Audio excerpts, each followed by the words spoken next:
اظن مفيش احلى من كده يا فوزية. تعالي بص هنعمل ايه.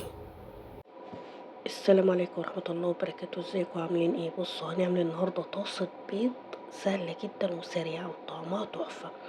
انا عندي هنا معلقتين 3 بصل، ده البصل اللي انا كنت مفرزاه، ومعلقة فلفل.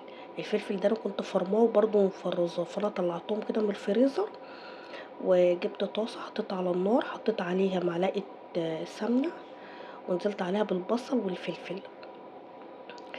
هفضل بقى اديهم تشويحة كده لحد ما يتبلوا معايا.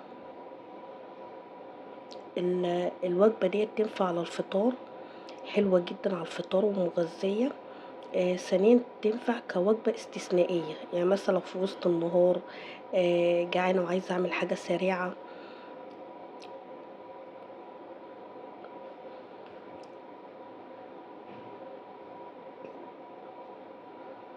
هفضل بقى اقلب في البصلة كده لحد ما تتبل.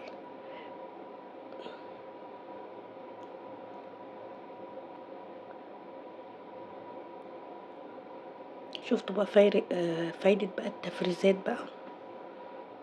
صحينا من النوم عملنا فطار على طول.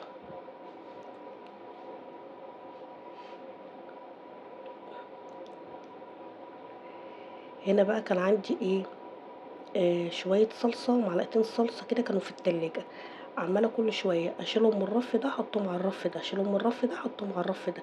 اخر ما زهقت منهم قلت لا تعالوا لازم اعمل بيكوا ايه، طاسة بيض. اهم دول معلقتين الصلصة دوبتهم في مية وضفتهم على البصل، اسيبهم لحد ما يتسبكوا.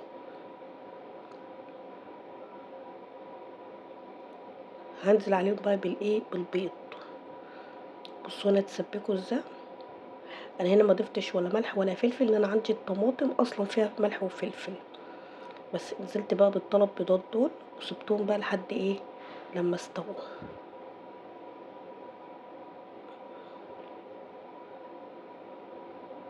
هنا انا كنت بشوف البيض استوى ولا لا، وشكيته كده في النص عشان خاطر ايه، اشوف الصفار استوى ولا لا.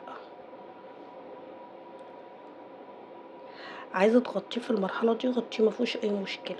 هنا خلاص كان استوى، وانا حمرت جنبيهم بقى شويه بطاطس وعيش وحته جبنه قديمه. ده كان الفطار. الف هنا وشفا.